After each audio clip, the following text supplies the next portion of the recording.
gentlemen, we have two other speakers, very interesting, and opportunities to delve a bit deeper in this topic of the benefits of interfaith dialogue. And as we can see, we've taken it quite deep with some not so easy questions and some that Richard was able to address.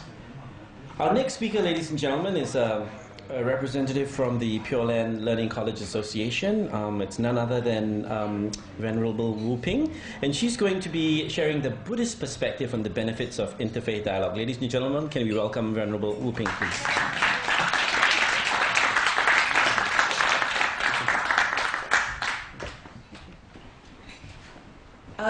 Good morning, ladies and gentlemen. We'll talk about the dialogue. I think everyone has this. A smile is the beginning of peace. A smile also the beginning of the dialogue. So I hope to see everybody's a happy, smiling face. First, I would like to thank you for the Toowoomba Church to provide us such a wonderful place for this forum. And thank you for the distinguished guests, ladies and gentlemen, who can be here with us. And also, I would like to thank you all our members of Pure Land Learning College Association. For all we work together, so we make this forum become possible. Thank you. And on the dialogue, can you show the pictures? Yeah. In the Buddhist perspective, our teacher, Venerable Master Chin Kong, teach us the essence of all religion in the world is compassion and loving kindness. Their goal is to help all beings alleviate suffering and obtain happiness. From this perspective, all religion can cooperate with one another in unity. So we see the different religions hand in hand. So that means religion can work together with this belief. And to achieve this, we need dialogue.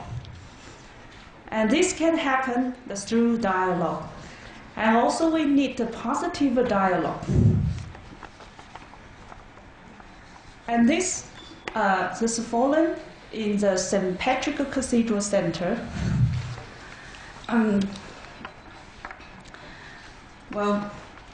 The dialogue allows us to communicate and to understand each other.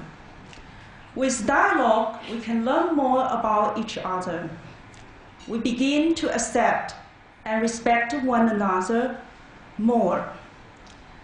Thus, we know how to better care for one another and cooperate with one another. We are one family. To have a happy family, family member needs to communicate constantly with one another. To have a harmonious community, we need to have a dialogue often with other members of the community. Just like our eyes, our ears, our mouth, and other organs that serve different functions in our body. To work well together, these organs need to dialogue between themselves. Eyes are number one in seeing. Ears are number one in hearing. All organs are number one in their respective function. All the organs will naturally respect each other and care for each other. This way, we have a healthy body. Like the city of Toowoomba, where the citizens of different background, faith, and culture have a frequent dialogue with each other. This way, Tumba can be built as a model city of peace and harmony. And that's why we believe so. So we held annually forum every year since year 2010. And with this dialogue, we see many friends here. We met in the forum and many other activities. And we participate in each other's activity. Just recently, Reverend Penny just bring their member come to visit our Pure Land Learning College. And we also visit the St. Patrick Church, Anglican Church. So we also visited Baha'i Center. So that is the dialogue, that is communication. The Buddha told us there are the way to establish a harmonious relationship with people, which are four embracing methods. That's through giving, kind words, beneficial acts, and cooperation. Before this, I would like to share you a story from the Buddhist story that that negative dialogue, what kind of result will bring about to us. Once upon a time, there lived a king who was critical ill. The doctor recommended the best way for him is to take lime milk with his prescription medicine for the medicine to be effective. So the king announced if anyone could get the lime's milk, he going to marry his daughter to him, the princess to him. And so a poor man came to the king and said that, I can get the lime milk, but you have to keep your promise. So the king said that, of course, I will.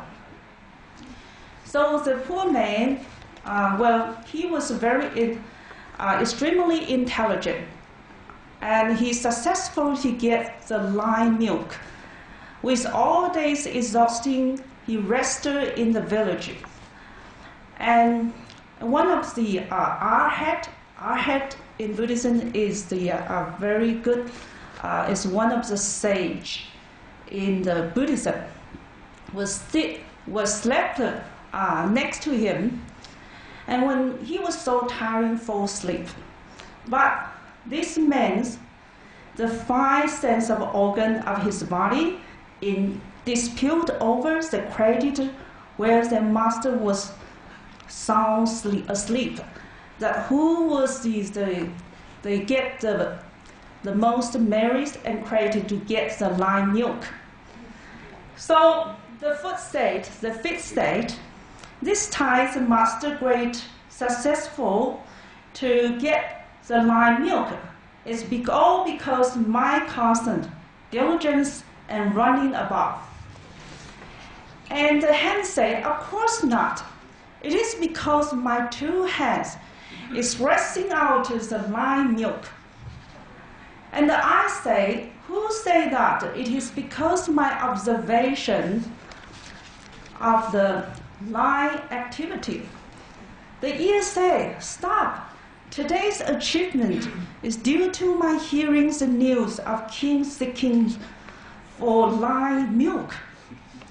Okay. Then the tongue say, you need not argue anymore. Whether this matter is actually an achievement is still up to me.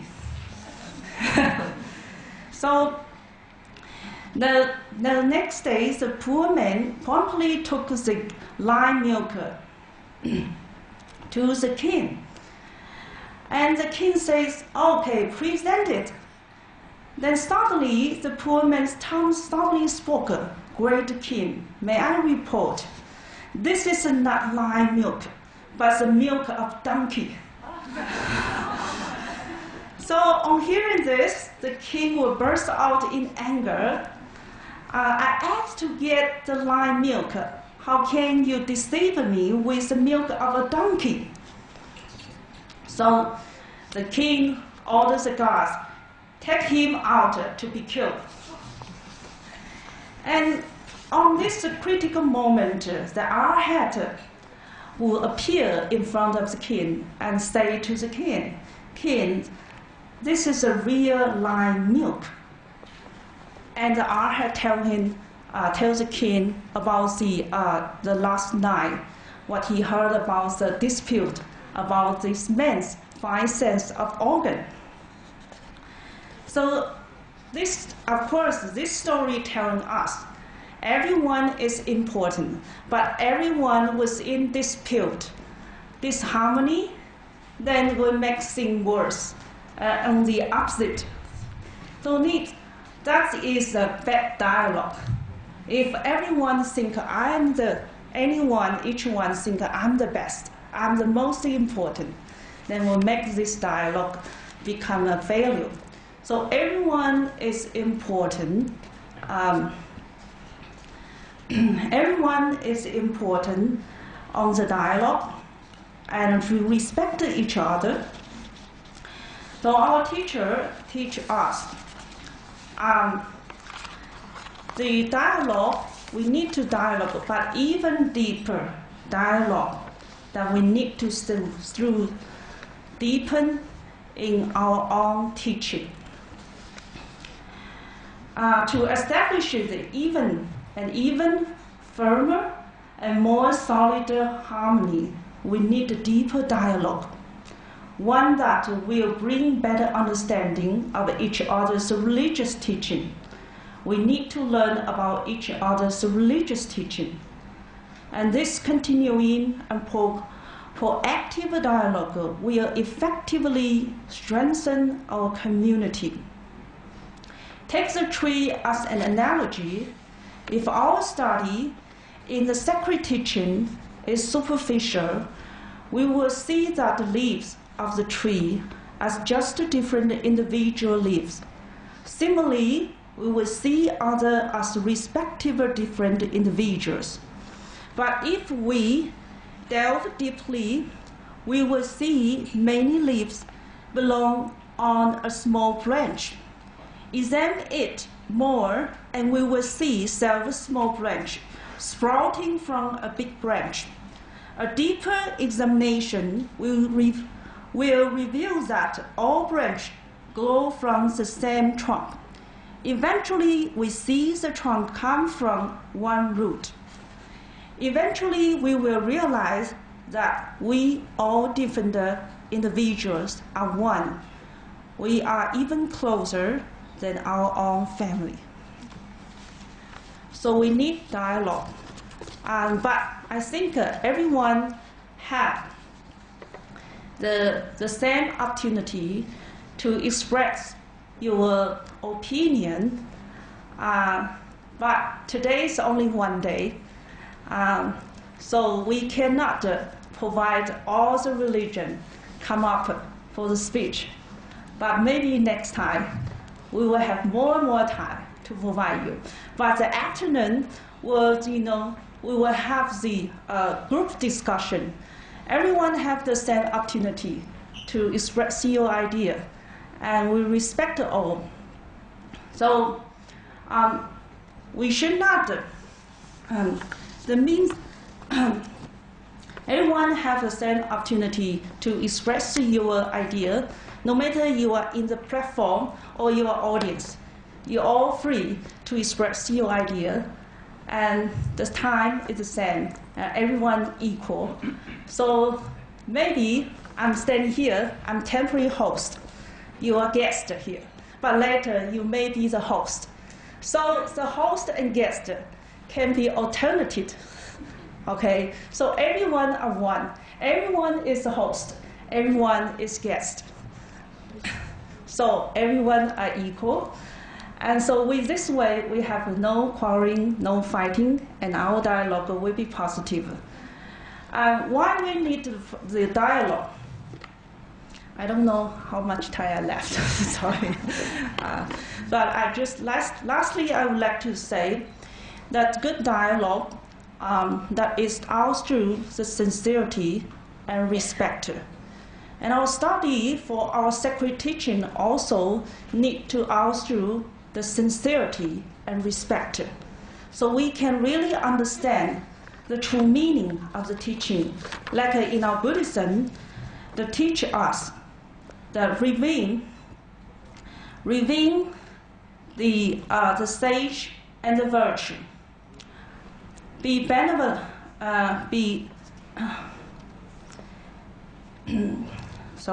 respect sage and the virtue. Be kind and compassionate to others. And we should uphold unconditional love and great compassion to all beings, for we understand that we are one. So with that understanding, unconditional love, that means that regardless your background, your culture, your faith, then we should care for and love all beings. I think the dialogue is not, when we have a dialogue, communicate with our neighbor. For example, I'm new here, I visit my neighbor, I will send a gift to introduce myself. So the dialogue is the opportunity to introduce ourselves to others, to let people understand me. It is not to change your family name or your family costume or your family tradition, your family habit. You don't need. Just try to understand who you are. Nobody needs to change themselves. Just learn to understand and accept. Just like we understand, try to understand our neighbor. So with this way, we can have a better understanding and better cooperation and caring for each other. And without understanding, without the dialogue, then we close the door. And when something happens, like I said, there are many aged people who die in their house where nobody knows. But if we have the dialogue, have communication, and this will not happen.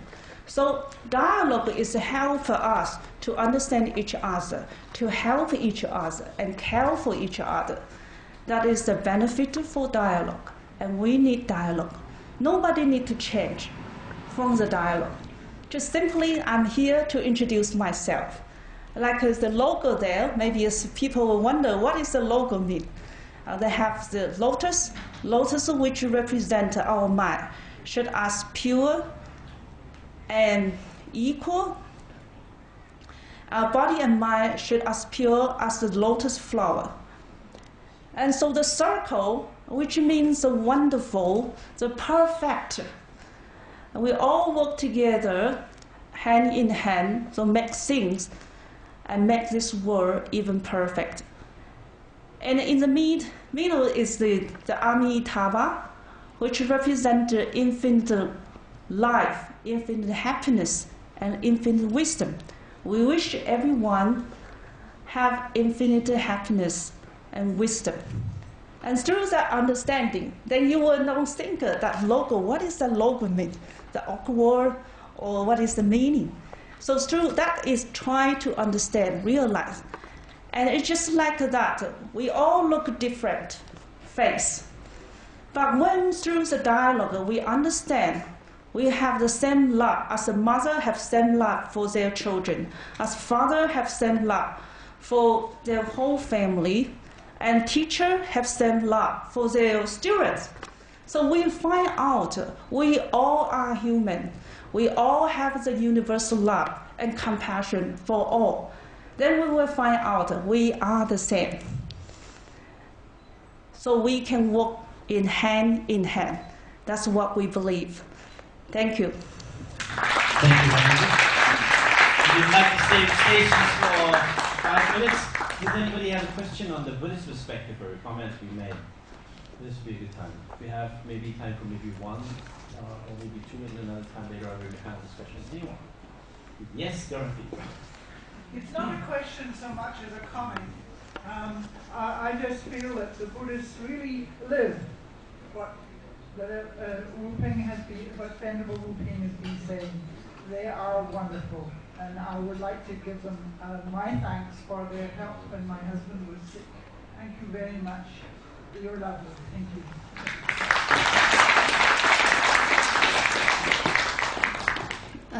Thank you. No question? Thank you. That means my English speak quite clear. All of you understand what I'm saying. Thank you.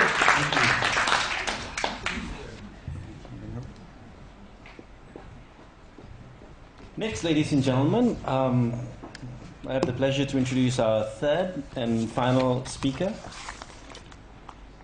for this segment. And the gentleman has come all the way from Brisbane as well. And he left Brisbane at 5 a.m. to be here by 7. And so he's been here for a while with his family. The benefits of interfaith dialogue from the Islamic Sufi perspective. Can we put our hands together to welcome Mr. Arsalan Mozaffari Falafi, representing Sufi order. Sir.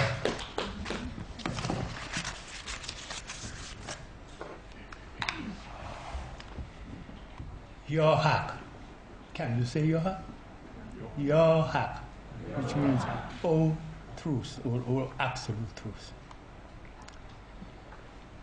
You know that I'm more stupid than being able to read from something or talk about it, so I say whatever I can say. But today I have to. If God wanted us all to be the same, have the same way of thinking, have the same appearance, couldn't he do that? He could. But in Quran, the book of Islam, he says, excuse my bad Arabic, it's worse than my English and it's worse than my Persian. Ya ayyuhan nas, inna khalaqnakum min zakar wa unsa, wa ja'alnakum shu'uban wa qaba'ilan lita'arafu. Inna akramakum indallahi atqakum.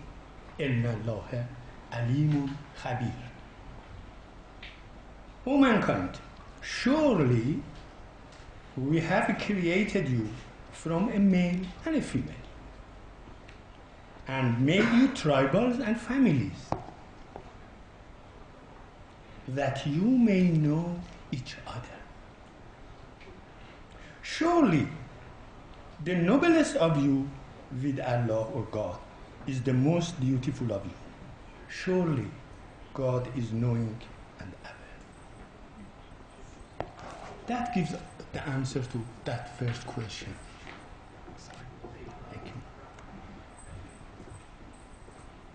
He has created us different so that we can come together.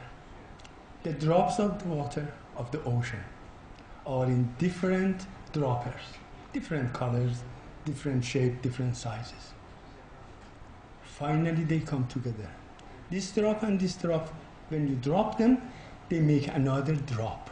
They don't make two drops. And finally all the drops become the ocean again.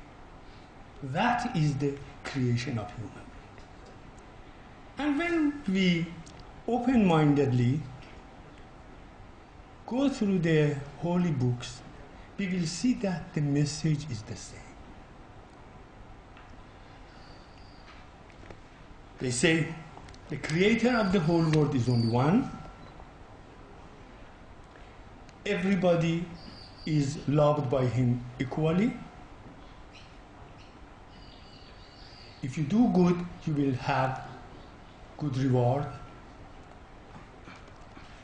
Then deal with your fellow humans, with the other creatures, with your environment properly and rightly. When we dig the land and take the resources, Our grandchildren have to find enough dirt to fill the gap. So we do that, they will be punished for us. Then, where are these differences, these disputes or talks about? That is us, the human beings. You know, we all, God again says, I made the man from dirt or dust in 4 places in Quran, and in the 5th place he says, I made the man from black dust. But the beauty is here. He says, I blow from my soul in him. That is why Jesus Christ in the Lord's prayer says, "Oh, the Father of Jesus Christ." No, he says, "Oh, our Father. Oh, our Father, that art in heaven." And Jesus is the prophet, the messenger of love. God is love. Who can put anything, add anything to that? In order to see what these things are, let us see what the prophets of God say. The poor people, they brought their messages, they gave it to us, and we tortured them.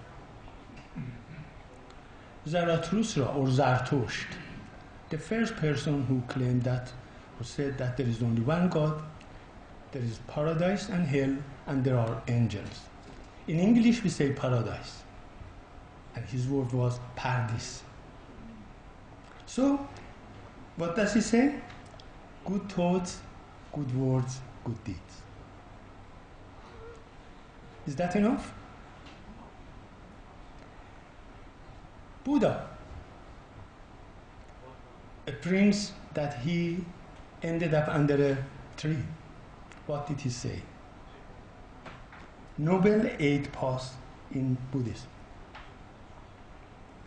Right view or right understanding. Right intention or right thought. Right speech, right action, right livelihood, right effort, right mindfulness, and right concentration. Can you add anything to that? We will tell Buddha, he will accept it. Then, Moses. Moses was a gorgeous man. He was lovely. He did a lot for humanity.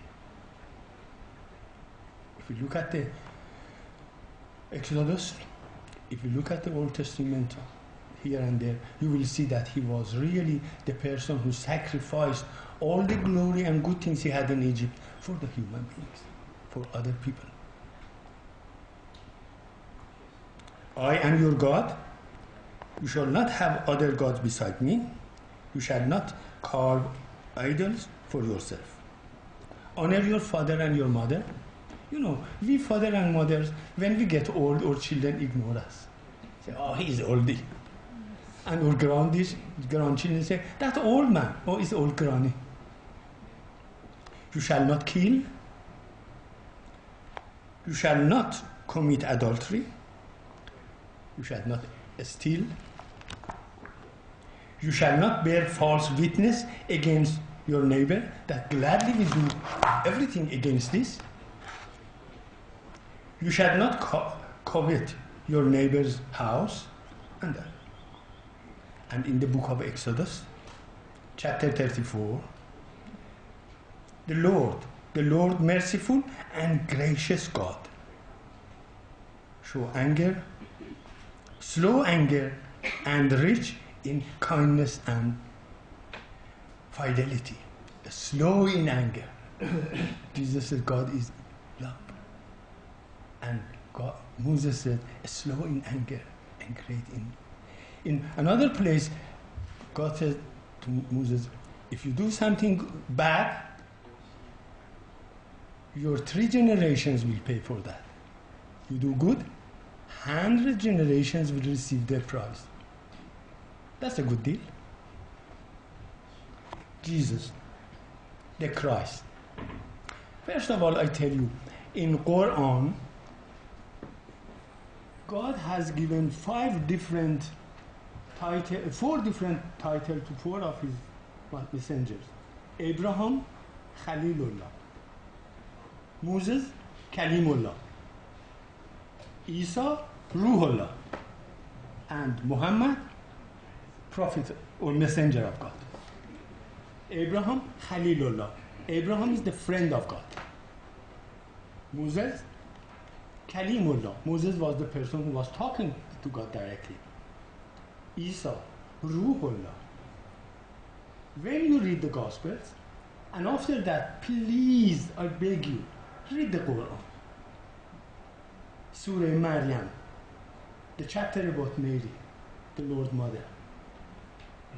See how beautifully it is talked about. How beautifully Islam is defending Mary from being accused of doing something wrong. And how it is explained how Jesus is come to existence. And God blew up his own spirit in him. That is why he's called Ruhullah, the soul of God. Isn't my son my soul? That is why our Christian sisters and brothers, they say Jesus is Son of God. And the Jesus, when he gave us the Lord prayers, he said, "O our Father." He shared his uniqueness with all of us. What a great position he gave us. He says the same thing. He confirms again what it is said in the Exodus and in all other sayings.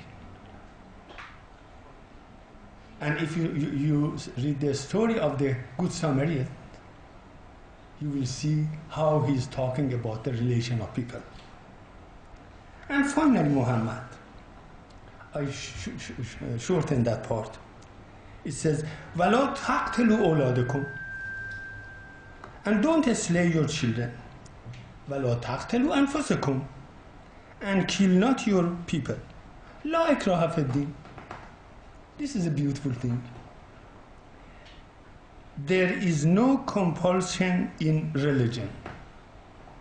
Then please don't push me to be a Muslim or a Jew or a Christian or a Buddhist or Baha'i or whoever. He says there is no obligation. You can't tell somebody love your partner in this way or that way. Relation of creature and God is based on love. I speak in Farsi language to my partner. You speak in English. The other one speaks in Hebrew. The next one speaks in Arabic. And finally somebody else speaks in Swedish. All of that is taking the contents of our heart and put it in the feet, at the feet of our beloved. So, when a person claims that is an atheist, when you listen to their words, the way they action, they are putting their heart on it. Then there is no compulsion in religion. Jesus did not ask the person, are you following me, do you believe in me, so that I may heal you or not? No, he was giving it. He was healing. Even when the time they went to kill him, to arrest him and to put him on the cross, when Simon the Zealous, I believe, drew his sword and cut the ear of the servants of the great scholar or rabbi, he picked the ear, put it back there, healed it. Do we do the same thing? Anyway, so when we look at these things, when we look at this way of action, thank you. When we look at this action, we will see that we are created different. We are created with different appearance, different way of feeling, different way of explaining our hearts, but we are the same thing. To finish, I have to ask a beautiful and young lady to come here and recite a poem from a poet from Isfahan. And you know, Isfahan is the most important city in the world to me. I was born there. That was very loving of you. This is a real privilege. O friend, I will not break my ties with thee, even though with a sword they should hew me limb from limb. Truly 100 lives were cheap on our part to win from thy mouth a sweet half smile. O Father, counsel me, not against love, for this son will not prove susceptible. People counsel these. Oh, would that they would counsel me concerning thy love. I know the road to the street of safety, but what can I do? For I am fallen into the snare. In the church I said to a Christian charmer of hearts, O thou in whose net the heart is captive, O thou to the warp of whose girdle each hair tip of mine is separately attached. How long wilt thou fail to find the way to the divine unity? How long wilt thou impose on the one the shame of the Trinity? How can it be right to name the one true God, Father, Son, and Holy Ghost? She parted her sweet lips and said to me, while with sweet laughter she poured sugar from her mouth, if thou art aware of the secret of the divine unity, do not cast on us the stigma of infidelity. In 3 mirrors the eternal beauty cast a ray from his effulgent countenance. Silk does not become 3 things if thou callest it satin, brocade, and damask. Whilst we were thus speaking, this chant rose up beside us from the church bell. He is one, and there is naught but he. There is no God save him alone.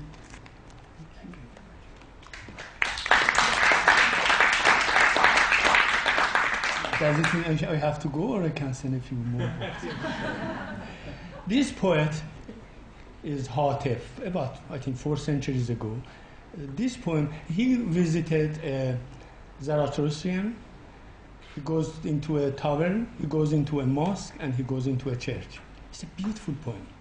It is the answer to things, and it is really could be the core of this meeting we have here. A few copies of that is there, if you like to read the whole thing. And thank you very much for listening to me. Please love each other. Can you stay on stage for a while just to take some questions? Yes, are there any questions or comments for our speaker? Jeb first, and then gentleman over there.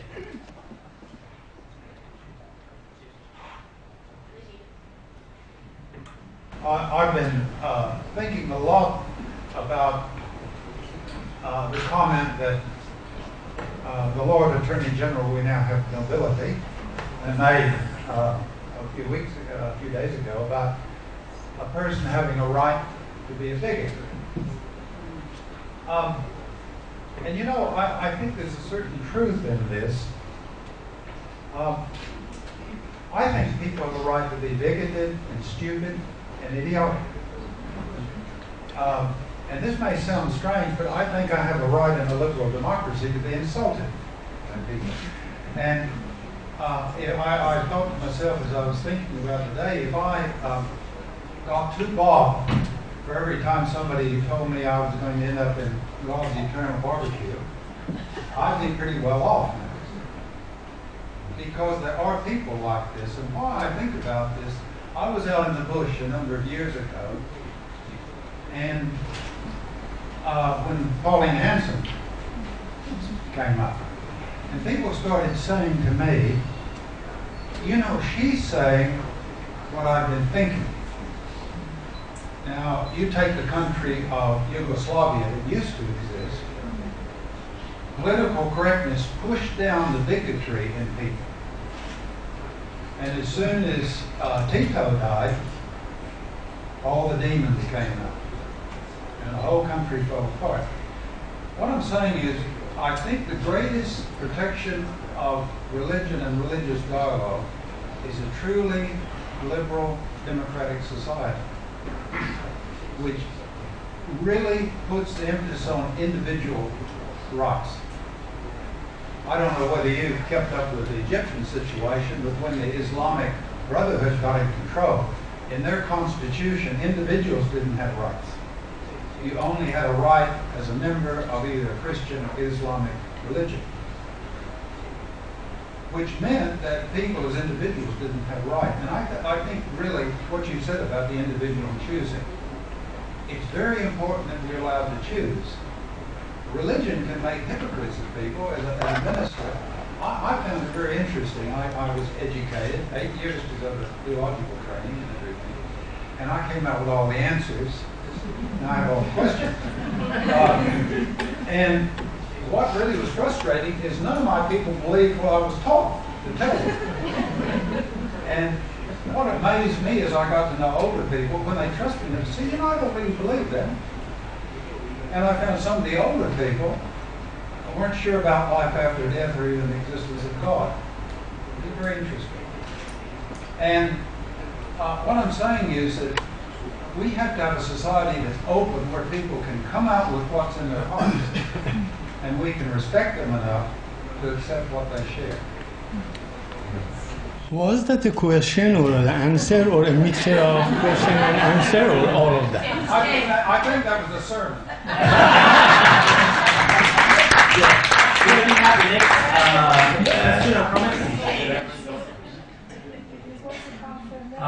thank you very much. Before I said I do wonder whether, I'm not too sure whether George Brandes should have said that, to be honest. I think it's pretty terrible that a political leader says that people have right to be bigots in our era. I know what he's saying, I agree with you on that, but surely he should have said, if you're going to have a right to be a bigot, you have a responsibility not to be. And that should have been a really statement. I thought, I'm a Sydney Swans fan, but that's not really the issue, but I thought that Adam Good's response when there was racism in the crowd last year in a match, and he stood up against that, was fantastic, and that's what we should be doing, and that's what George Brandes and Tony Abbott should be doing, and not leading us back into the dark ages. Which brings us back to the dark ages, because often I think the dialogue, especially not least between Christians and Muslims, I feel takes place on a very external and dogmatic level and organisational level.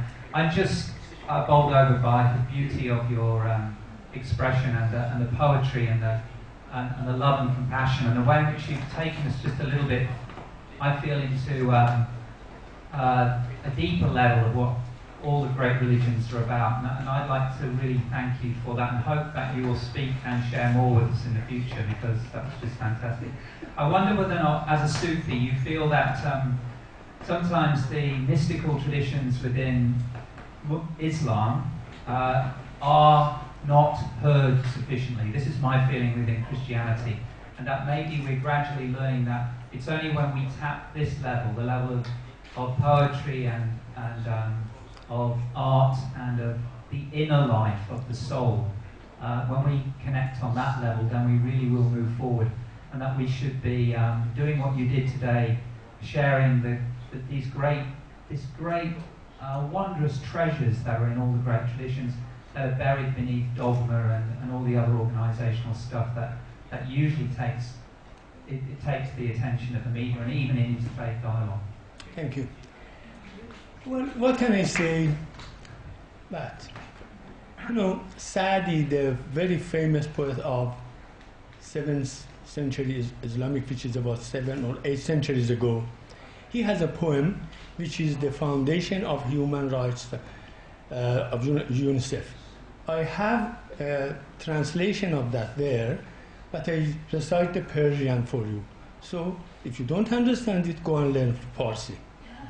He says, بنی آدم اعضای یکدیگرند که در آفرینش ز یک گوهرند چو عضوی به درد آورد روزگار دیگر عضوها را نباشد قرار تو که از محنت دیگران بیغمی نشاید که نامت نهند آدمی.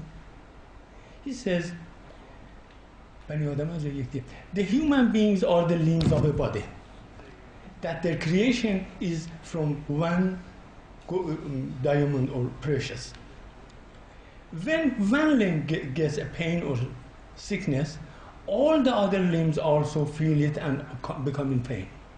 If you are not bothered by the sorrows and grief of others, we can't call you human being. That is what Sadi says. We have a copy of that there. But, my dear, I was a very lazy and stupid student. So I studied maths and I became an engineer. That was the easiest thing to do. In the maths, we have geometry. In geometry, we have circle. The circle is the point that the compas's needle stands and the pencil draws the line. Dot means nothing.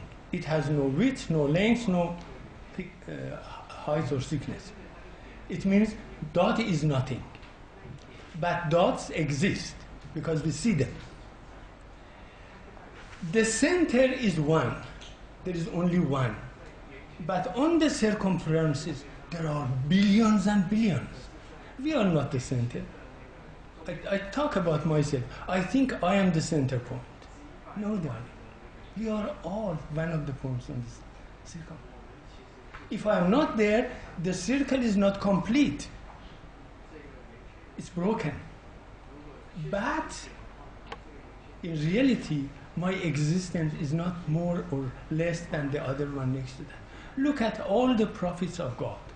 They left this world. They went where they came from. If God wanted any difference between us, something else would have happened.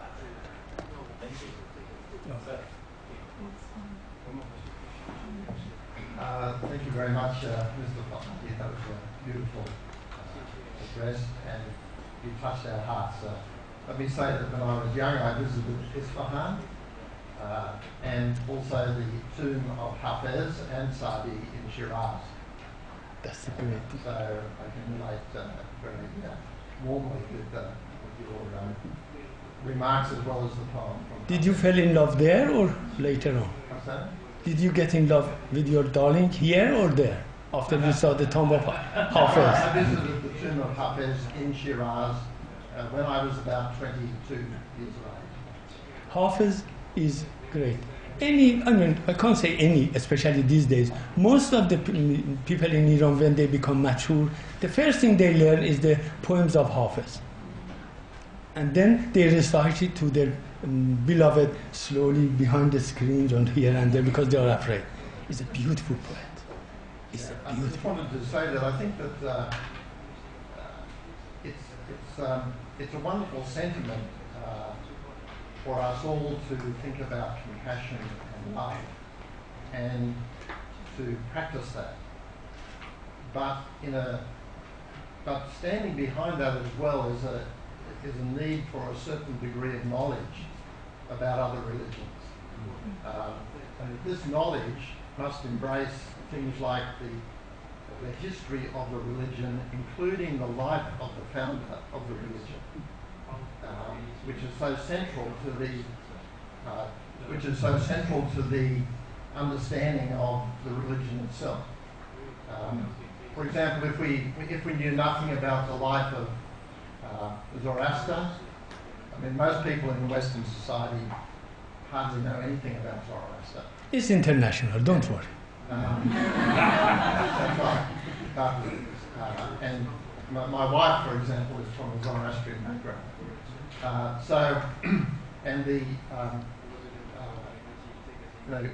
Many Christians know very little about the life of Muhammad and the sufferings that he went through. Do they know enough about the life of Jesus? Yes.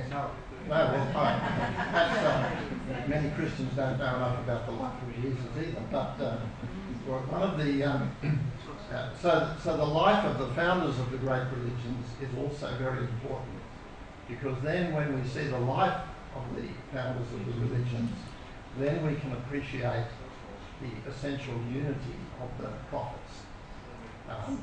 Also, if we know something about the history of the religions, we can see how they evolved, the context in which they evolved, and the response of those prophets to the needs and requirements of the age in which they appeared. And so that's what I would like to commend. I mean, when we hear a speaker such as Mr. Falahi, then we sort of enter a little bit more into the spirit of the religion. And that spirit is the thing that really touches our hearts. And that comes from more a study not only of the teachings of the religion, but also the life, the sacrifices, and the meaning of that religion in the life of the people, particularly as it relates to the requirements of the age in which they appear. Thank you. You know, those people, whoever they were and whatever we call them, they were given a message, the core. When people, based on our selfishness, ego, desires, expectations, this and that, started to net something around it, a crest around it. And by time it became bigger and bigger and bigger. And then we misguided ourselves.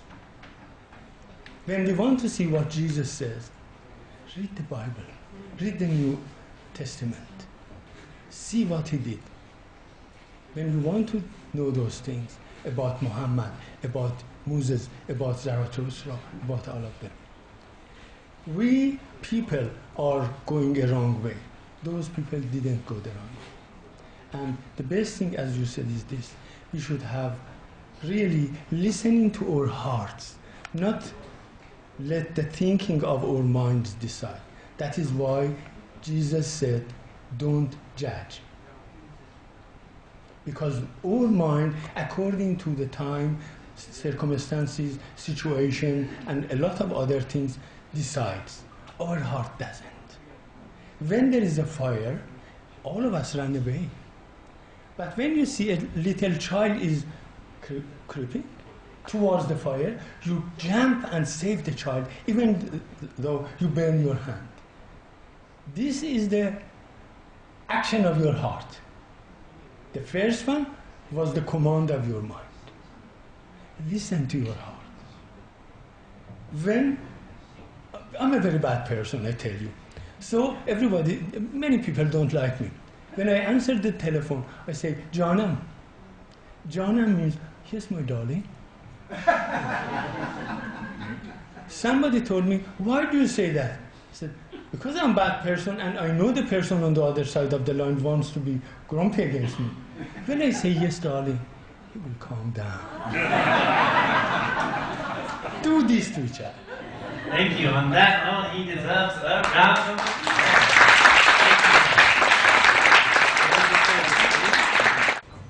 Right, folks, this is the tough one. 30 minutes before lunch, and we're taking a panel discussion, question and answers on any of the topics or any of the issues that may have surfaced in the last hour and a half or so. So yes, could we have Dorothy? If you'd like to address a question to one, two, or all the speakers? To all the speakers. It was brought up in the first talk that we had, and it's lovely to see us all getting together and listening to one another from the top down. But how do we get this discussion from the bottom up? How do we get the grassroots people to look at this interfaith stuff? Right, so we're looking at brass tacks here, practicalities. We'll start with Richard. Dorothy, do you regard yourself as grassroots or upper echelon? Pretty much grassroots. Good, you have a job to do starting tomorrow. And in all seriousness, I mean, it's interesting. One speaker brought up during the last discussion or address something about, getting in touch with the spirituality of Christianity. The only way we can do these sort of things is to get out there and do them. And so, which is why, I was quite clear about the fact that you need to just get out and about. So, this room is a very great source of telling everybody out there, what did you do on Saturday the 29th of March? And I hope that that can be, something everyone can partake in. It's a case of getting out there and telling people, and being quite deliberate about it as well. Thank you. Who would like to Thank you. So today you see so many cameras here. So all our talk today will all record in the video and will make in the DVD. Will hand out for everyone, not only everyone here. Will hand out to the people in our community and people who are interested in this forum and dialogue to make more people. Even though they don't have chance to be here, they still have chance to learn the wonderful talk and wisdom from all the wonderful guests and speakers here. And this is what we're doing. But what we learned today, the wisdom, like me, from the other speakers, and also who give their wonderful idea.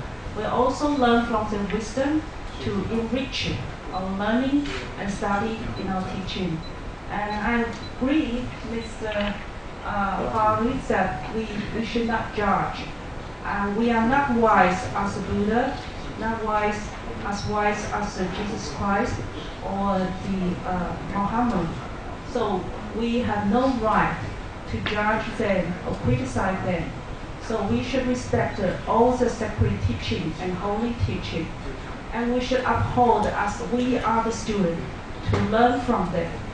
And so with this attitude, then we can learn their wisdom and their true teaching from the sacred teaching, from the God, from the Buddha. Thank you.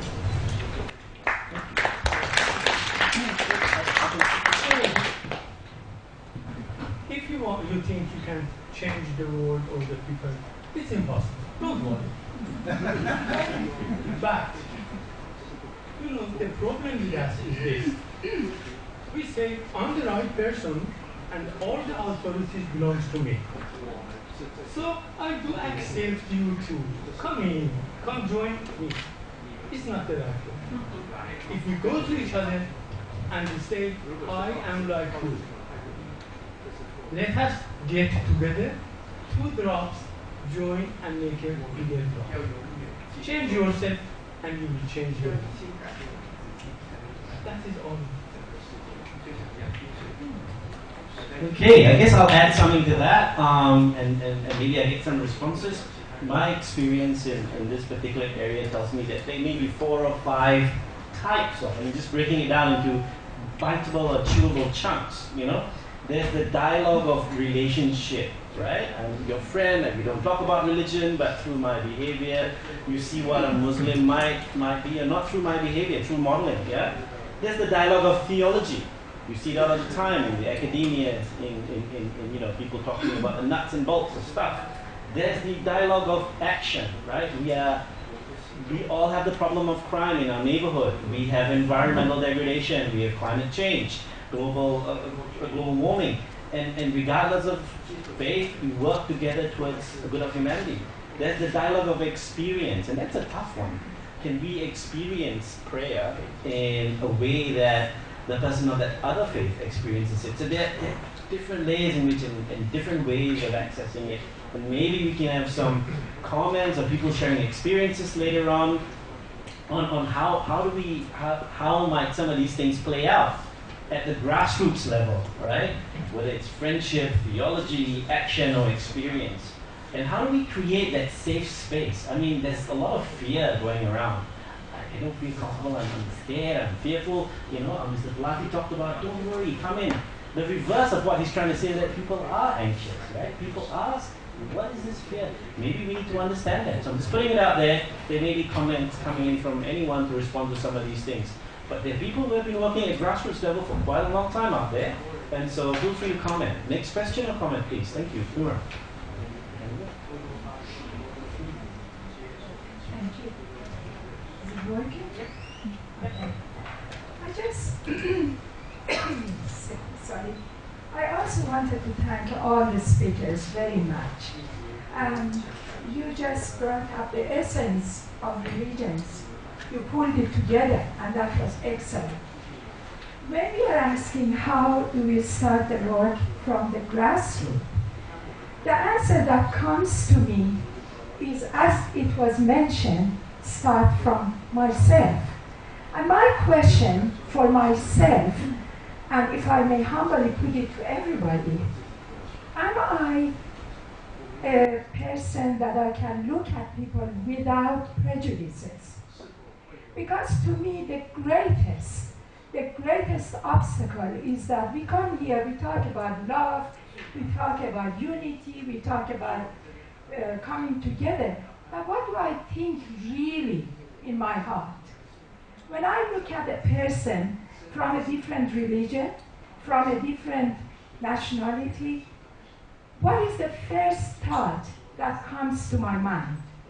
Is it that the others and me, or is it that we? I think we gotta start from here and get rid of the obstacles. I don't think we should advise each other.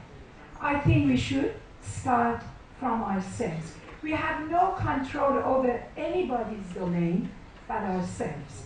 So to me, it starts with me really, truly practicing that essence of love that has been said in every religion.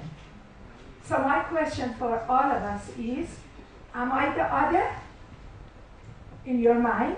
Am I the Persian woman who has dark skin, has a big mouth, is from a different religion? What do you think of me? Have a beautiful smile. I mean, honestly, when I look at every one of you, what is the first thought that comes to my mind? Do I love you? Or immediately say, oh, how am I going to answer? How am I going to... This is the essence. Let's be realistic. Let's think about how I think about others now, how the others think of me. What did President Kennedy say? Ask not. You know the rest of it. Thank you. Thank you. Someone, more of a comment, question?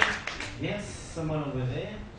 And if we'd like to say anything else, just let me, you would like to respond? Yes, yes. First of all, you're not just a Persian, blah, blah, blah.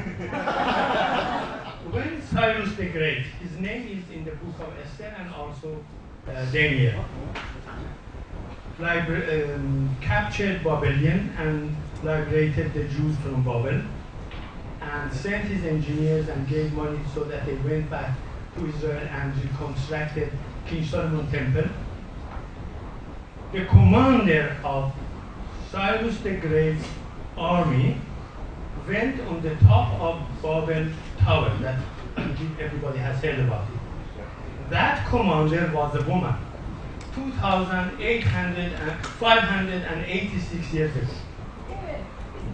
So, you're not just another woman, you're a lady. But, my dear, let us, instead of talking and giving just big words, be from here going out ourselves. Think by our heart, not by our mind. This is devil, this is temple of God. When somebody went to Maulana Rumi and told him, where are you going? He said, I'm going to Mecca for pilgrimage. He said, how much money do you have? He said, 3,000 dinars. He said, give them to me. Gave them to him. He said, go around me 7 times. He went. He said, now you are a Haji, go. Somebody was there and told him, what did you do, Jalaluddin? You said what he has, you took his money, you told him go around me and go away, and you told him you're Haji. Who are you? He said, I swear in the same God that everybody believes in. From the time Abraham in Mecca built that cubit, God has never stepped in. But from the time he himself did this never has been altered. So think with the temple of God, not the seed of God. Thank you. Thank you very much.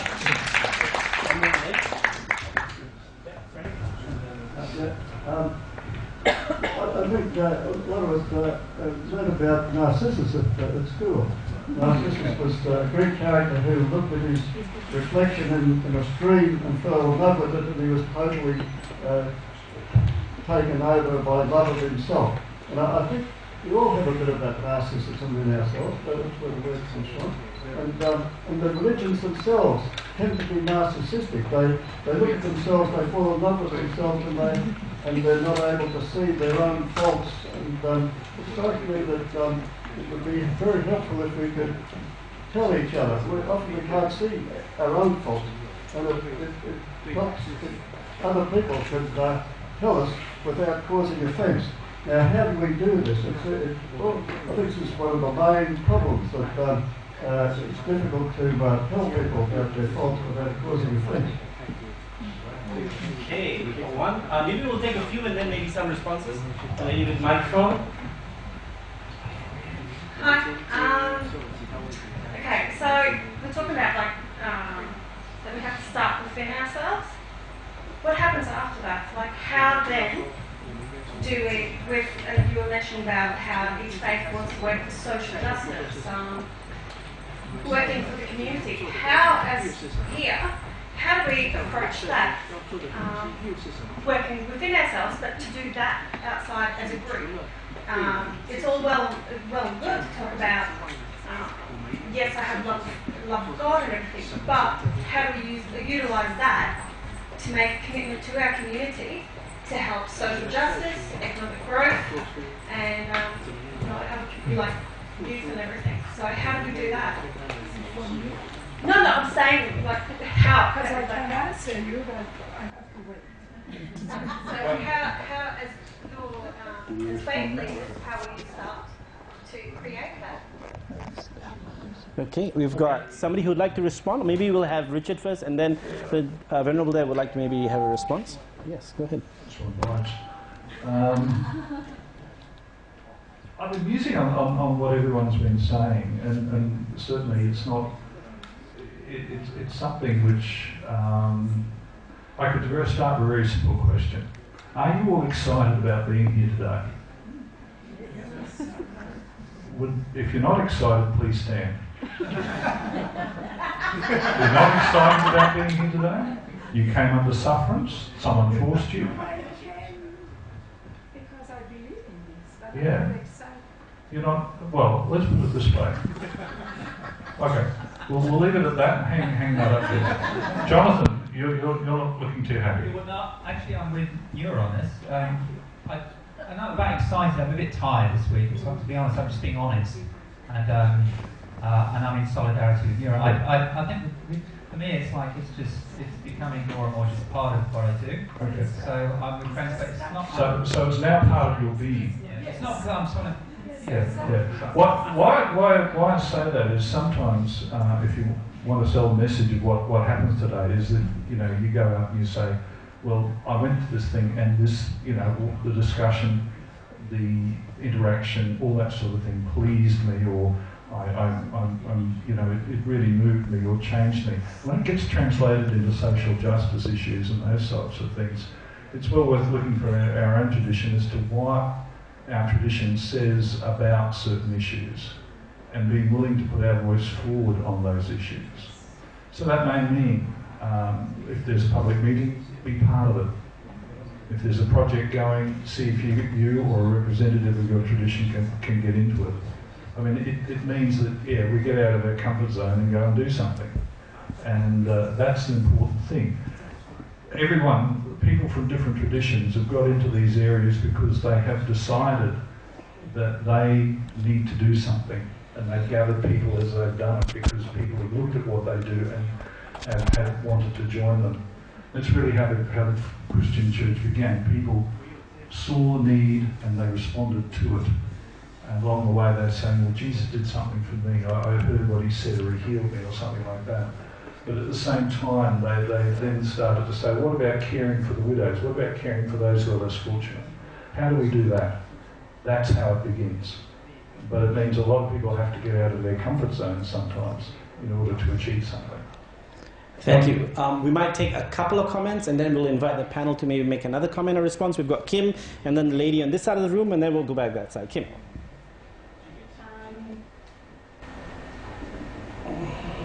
I shouldn't say this first because not many people know. Quakers do not have a creed or doctrines or rituals. And some people say, what do you have? Well, we are based on Christian, of course, our faith and practice. I think what George Fox, he was one of the early leaders, said, there's of God in every person. I think once you somehow agree or try to live according to that, it is very difficult to kill other person because there of God in every person, and I suppose that's one of the reasons why Quakers do not believe in killing, so we refuse and join the war. I think another thing is what Jed said, that when the society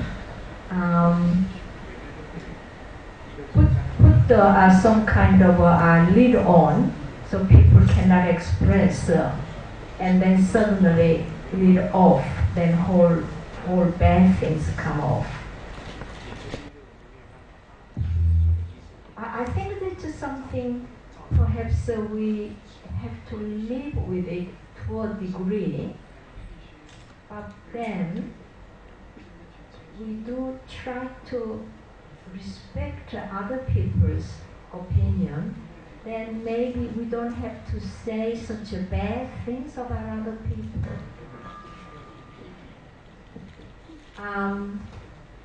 Because if we don't want to be told the bad things about ourselves, then maybe we may be a bit more careful. It's a kind of respect, and they try to see that God, that of God in every person. I don't think we have a really practical answer how to work, because it is really very, very difficult issues. That how we're going to involve people who are not interested in, or already who has a set of a mind, about interface dialogue. So I suppose we just have to try. We have this small circle, and if we can make a bigger circle, then we have that conversation, dialogue with the people. But I still think that if we try to live a better of God in every person and the respect, somehow we might be able to work through. Thank you. Thank you. Dorothy, I believe we still have your question. People are trying their best to answer that. So thank you very much for that really thought-provoking one. We've got a microphone there. Yes. Okay. What I wanted to say first of all was you were talking about giving feedback. Feedback's become the big buzzword in the education department. Feedback in industry and all sorts of things. And feedback is only positive if it's done with love. And that sounds a bit corny when you're talking about school. But love is, without doubt, the reason that I have continued for nearly 40 years as an educationalist. Love is what helps me in my classroom with Indigenous, Anglo-Saxon, a wealth of students from Africa and Asia, all coming together. one humanity, multi-faiths, multi-ages. Through love, we hopefully can dialogue, accept that I come from an old person's perspective, they come from young people's perspective. I think the gift all of us can give, depending on whatever our faith tradition or non-faith tradition is that essence of love, acceptance, safety, and a belief that each individual has something of worth to offer. And I believe that's what the faith traditions that we've been talking about today instill as their core. And I agree that it is heart over head. And we live in a society where head is seen to be of more importance. As an educationalist, it's hard for me to justify spending 10 minutes a day on active mindfulness in a maths class, just sitting and being and accepting one another, and then getting on with my maths class. But the results of that have been outstanding for me personally as a teacher, and I believe for my students. So thank you.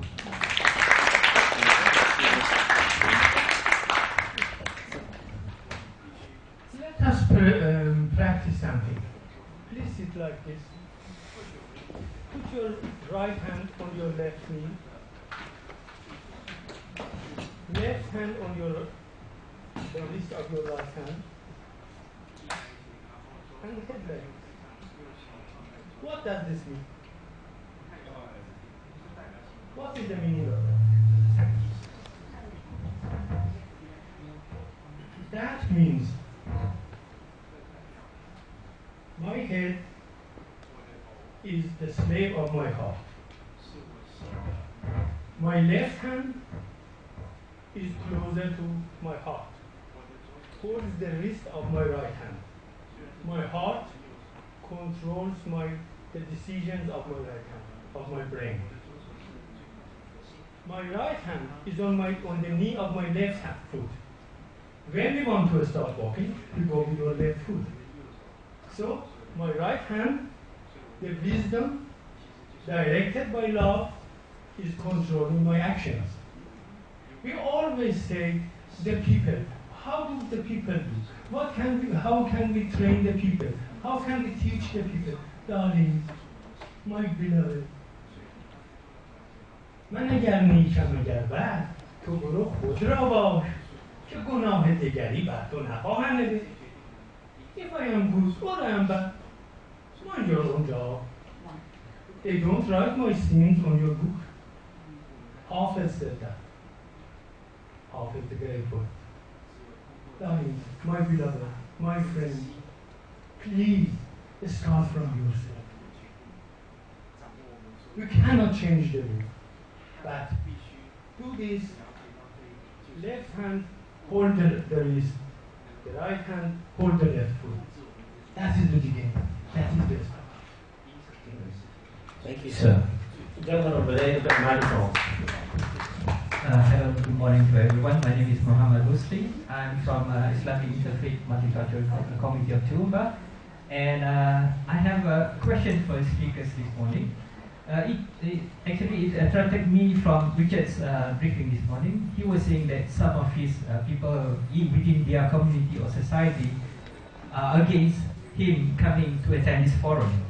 Perhaps, Richard, you can share with us how to overcome such a problem, and maybe the other speakers also can share within their own experience. Thank you. Right. Here's one we prepared earlier, informal microphone. I think sometimes it's really just a matter of talking it over. I mean, a friend of mine once invited me to lunch to grill me about my theological stance on a few things, just to see if I was, as Christian as that person thought I should be. And it really does boil down to just quietly and respectfully explaining what goes on. And that but recognising that that person's context is different to mine. So it's a case of just doing that quietly, you know, and also emphasising what in fact one does believe. I think that's knowing yourself is probably the most important thing. But yeah, it's just a quiet persistence, as a lot of things are, to be honest. And that quiet persistence sometimes doesn't pay off initially, but after a while it may in fact do so. Right. So, folks, the question was, what kind of resistance or challenges do you encounter from your communities about you attending or participating in dialogue, and how do you overcome it? And so there's persistence and constant engagement. What's been your experience, sir? You are a Muslim, alhamdulillah. Prophet Muhammad is your prophet, my prophet, and prophet of God. Who am I? Who are you? We are another creature, another dot on the circumference. Have you been to Mecca? I've been there about 21, 22, something like that. And I've been walking on the streets and narrow lanes there. There was the way that Muhammad, the Prophet, was going from his house to his home to the house for prayers. Every morning there was a lady that from the top of her house she was dumping some ashes on his head. You have heard this story. Muhammad did not show any resemblance or anything. A few days this lady didn't do that. He asked his followers or disciples that, I had a friend that every morning she was thinking of me. She has not done. Go and search what has happened to her. They went and came to the conclusion that this is sick and she's in bed. He went to visit him. And you know that 5 times he went on the right side of her bed, she turned the face to the other. And he went to the other side and she went this side. And finally she burst into tears and said, you are truly the prophet of God. My dear, if you are following of Muhammad, do that. Don't bother about the people. Tear their face from you, or down to ashes, even hot like it. When Abu Sa'id Abu Khair was going with his disciple, just came out of Hammam, the public bath, somebody again, we used to do it in Iran. I think everywhere they do. The people were dumping rubbish outside their house. Dumping again to him. Years and things just fresh out of him. Actually, he was doing this and said, thanks God, thanks God. Somebody says, why do you say that? He said, I deserve fire. They gave me ashes. Do that. And you will. You know what is the meaning of Islam? It means surrender. That is why Quran, Abraham, Moses, Jesus, Zarathustra, Ishmael was not. Daniel, Yusha, Mordechai, Esther, they are called Muslim. They will surrender to the God. The meaning of Islam is wrongly used. When you surrender, you don't have anything to say. You just accept what they dictate to you. Be a Muslim. Thank you. Venerable? Some of your experiences about, people commenting on, why are you dialoguing with these people? How do you... Our own experience here, just tell our member, if you cannot understand English, don't come here. Because we don't have enough manpower to translate for each one, and we need so many discussion going on. So that's what we tell our member not to come, because if they cannot understand English or speak English. But we serve for our venerable, yeah, and so they can to communicate with each other. We welcome everyone to come to join to learn, because coming this forum is good opportunity to learn from everyone's wisdom and good experience. Thank you. Okay, we're going to take two more. There's one there, and sir, over here. Yeah. So. Okay. I'd just like to come back to Frank's question regarding feedback without offence. I've personally come to welcome feedback. It allows me to work where I'm on myself, where I'm in disharmony with love. And even if it's a perceived disharmony by the other person, there is something within me that's attracted that comment to me. Whether it's fear, whatever the cause is, it's weakening my heart or my soul that is able to connect with my Creator. And only when I'm connected and in harmony with love and the law can I actually serve truly other people, sincerely other people. So I welcome feedback, and I'd like to reiterate and ask all of you what you see you can do to sit down with each other and honestly, just on history, take some responsibility perhaps for the forebears of each religion that has brought disharmony against the others. Is it possible to look where we've been in disharmony with love with each other? Thank you. Okay, we'll take one more, and then I'll ask a final response from the panel, and then we'll go off for lunch. Because my English is not too fluent, so I would like to ask my brother who can translate for me. 我就是想回答一下这位女士她的那个问题。OK， 那牧师呢非常高兴能够参加这个论坛，已经好几次了。那牧师就是体会哦，我们大家就是都在学习各种的宗教。那我们学习宗教呢，要把这个各个宗教的宗旨，要把它真正的找到。只要我们各自深入自己的宗教的经典，我们就会发现到一个共同点：所有的创始人他们所讲的这个经典，只有一个字，就是一个爱字。那这个爱呢，又有好几个层次。最基本的就是说做父母的他是爱自己的子女。那为什么他爱他的子女呢？无条件的爱呢？因为他认为这个子女是他自己的亲生子女，所以他是无条件的爱他。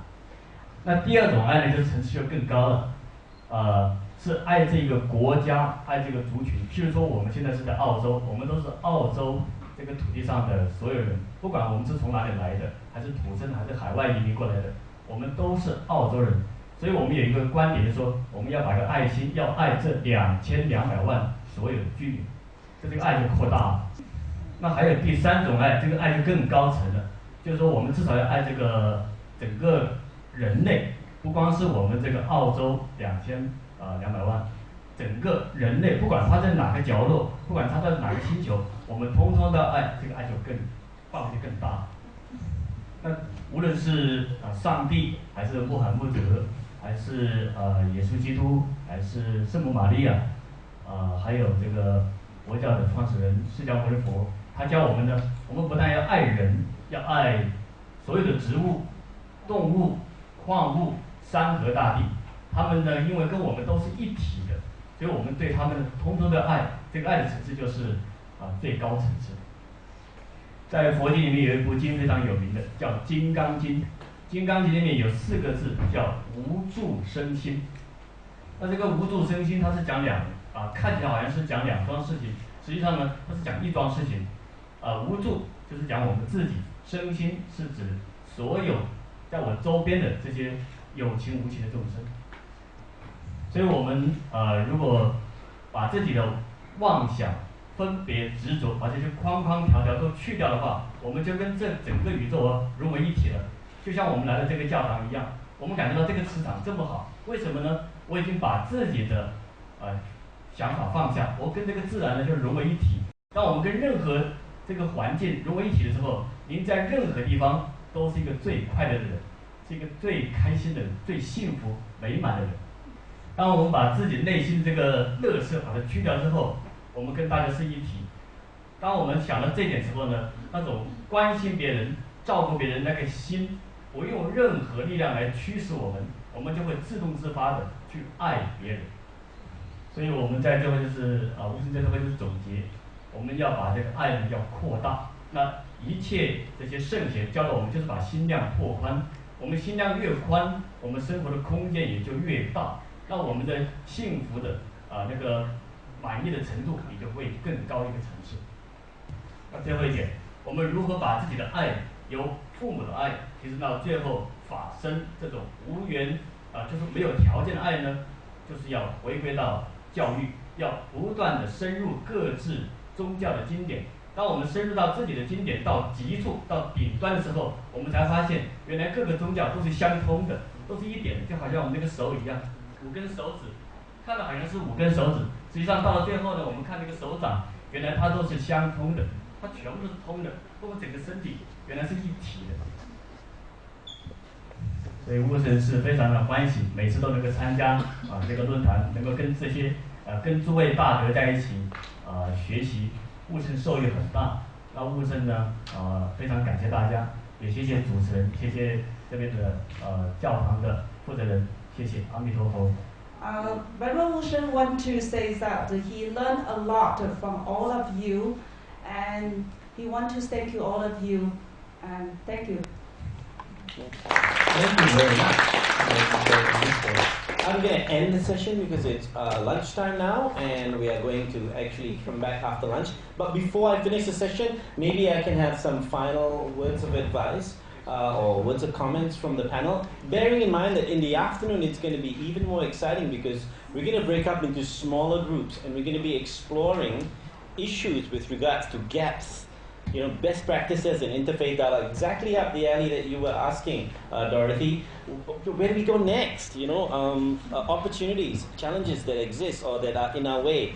We're going to have different topics and we're going to explore that and we're going to come back and share some of that. And I believe the organizers are going to use that information, the data and the discussion to actually move forward. So it's not just going to be a talk fest kind of thing, but we're actually going to try and explore a bit deeper. So with that, ladies and gentlemen, maybe some final words from the panel, and then I'll give you some instructions for lunch. So, no final instructions? Yeah. Thank you. I just finally want to say that Mr. Fari say and Venerable Wushan say that to really read from the true mind, we need to deeply delve into our holy teaching.